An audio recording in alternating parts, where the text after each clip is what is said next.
안녕하세요, 박지영 변호사입니다. 오늘은 이승기 씨가 공식 입장을 낸 부분을 좀 설명을 드릴게요. 장인 이홍헌에 대한 어떤 죄가 무엇인지 좀 주목을 받고 있습니다.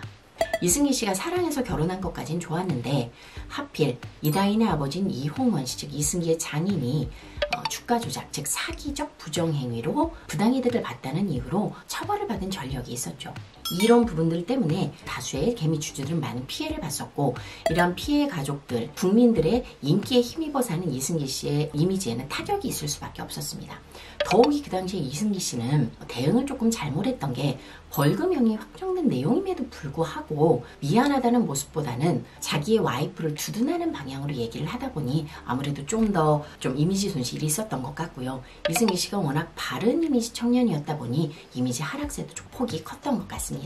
이홍헌 씨는 자본시장법 178조의 사기적 부정행위에 해당하는데요. 상장기업들은 공시를 해야 되는데요. 공시의 중요 내용에 대해서 거짓으로 공시를 한 것입니다.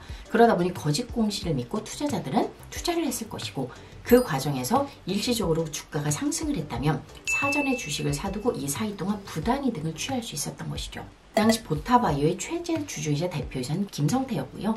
공동 경영자가 이홍헌 씨였는데요. 이 보타바이오는 2014년도에 경영난으로 주가가 800원에서 2,000원대 초반에 불과했습니다. 그 당시에 이홍헌 이사도 지배주주로 경영을 맡았고요.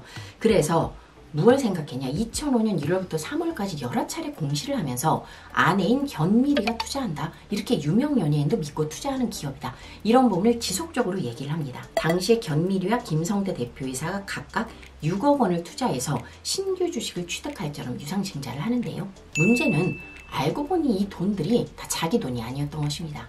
김성태 씨는 담보 대출을 받은 것이었고요. 견미리 씨도 이 금원의 일부는 대출을 받은 것이었습니다. 이 부분에 대해서 1심은 사기적 부정행위가 맞다라고 본 것이고, 2심은 이 투자금이 어떤 경위로 나왔는지까지는 중요 정보가 아니다, 공시사항이 아닌 문제가 없다라는 취지로 무죄를 때렸습니다. 3심에서 뭐라고 했느냐? 보타바이오는 경영난이 심각했고 투자금을 가져오는 것이 원활하지 않았기 때문에 누구의 자금으로, 그리고 그 자금이 어떻게 형성되었는지는 매우 중요하다. 투자자들 입장에서는 견미리 씨나 김성태 씨 같이 회사와 직접적으로 관련이 있는 인물들이 자기의 사비를 털어서 이 정도로 책임 있는 모습을 가지고 이 회사를 살릴 생각이 있구나, 이 회사가 그래도 어느 정도 비전은 있구나 라고 거짓으로 여론을 호도한 부분이 있다는 것입니다.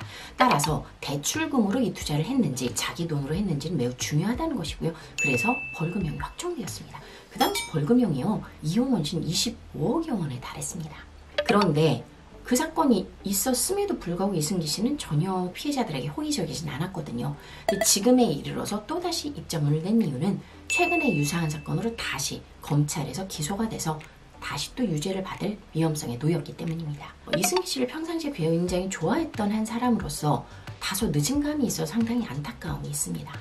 이홍헌 씨의 어떤 재판이 1, 2, 3심이 달라진다 하더라도 그 과정에서 어쨌든 그 경위를 생각하지 않고 견미리 씨의 진짜 돈이라고 믿고 투자를 했던 사람들은 분명히 있었을 것이기 때문에요. 유무죄를 떠나 도의적으로 미안함을 느꼈어야 되는 게 맞는데 그러한 이미지 관리를 충분히 했는지는 모르겠습니다. 추가 문의 이상은 연락 주시기 바랍니다.